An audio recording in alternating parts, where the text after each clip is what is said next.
This is the second page of the review packet, lesson 1.8. And the first question, number 1, measure the line segment to the nearest inch. I'm going to look at my measuring tool here, which happens to be a template, but it also has rulers on the side. And I'm going to find the inches, which are bigger than centimeters. It says inches right there. And measure it to the nearest inch. I'm going to put it right here. And I see it's a little bit more than 3 inches, but to the nearest inch means 3 inches. And then I need to do it to the nearest centimeter. So for that, I'm going to find a measuring tool that has centimeters, which is the same template, it just has it on the other side. Students can use rulers or protractors that have a measuring ruler tool on it. Anything that has that tool on it they can use. And you see this is almost to the 8. Oops, right up, line it up to 0. Almost to the 8, but not quite 8, so we'll call it 8 because it says nearest centimeters. For this, we want to fill in the missing numbers. This is a piece of a number grid, and students have been working hard on number grids. Sometimes it's still confusing to them though. So the key thing to remember with number grids, when you go up, you subtract 10. You go down, add 10. You go to the left, subtract 1. You go to the right, you add 1. If we can get kids to remember these things, then they'll be able to do number grids. So I'm going to start with 644, only because there's a box above and below. Kids can also fill in these spaces. They can create extra boxes around, and I'll show you that in a minute. But I'm just going to go up. I'm going to take away 10 every time I go up. So I'm going to say 644, 634, 624. Okay, and add 10 when I go down, right here. So 644, 654. Now I know going over, I add 1, 655. And then go over this way, I take away 1, 633. 34, 33, and I check it, 632, yes. Now, there's no number directly beside or underneath or above this. So what I have kids do is, they can fill in one of these boxes. You can just draw a line, that's fine, fill that right in. Go up 10. Go up, which means we take away 10, 622.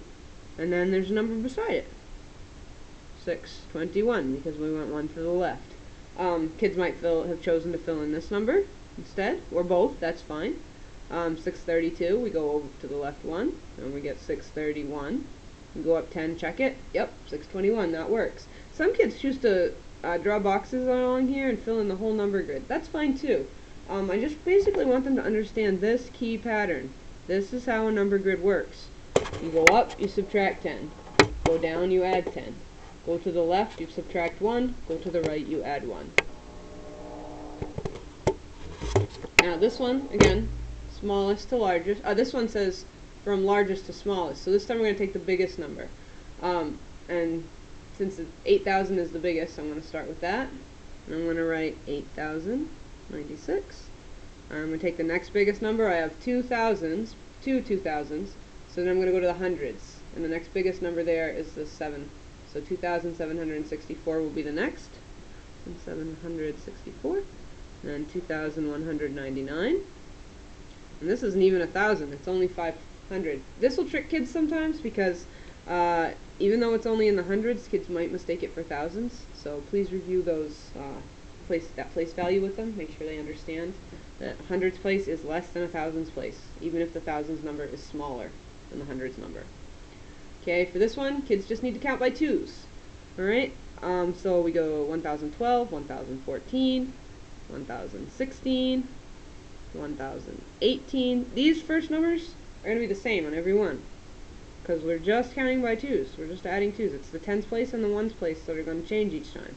1020, 1022, 1024, 1026, 1028, 1030, 1031, 1032. I need to think about this here. 1034, 1036, 1038, and I went all the way to 1040. And I would want kids to count by twos up to that point. Here, what value does the 4 have? You have to look at this number and tell me. This again is about place value. It's really important for kids to understand place value. So the 4 is not really a 4, because it's in the tens place. It's really a 40. A 9, it's not really a 9, because it's in the hundreds place. It's really 900. The 1, it's not really a 1, because it's in the thousands place. So it's 1,000. What value does the 2 have? It's in the 1 place. That is indeed equal just to 2. Okay, and again, we have another subtraction problem. Oh, no, it's not a subtraction problem. It's an addition problem. Andre scored 7 points. Tina scored 5 points. How many points did they score altogether? Fill in the circle next to the best answer. So, this one, it says altogether. So, anytime you see altogether, that means addition. So, we're going to say 7 plus 5, that equals 12. Yep, 12 points is here. Fill that right in.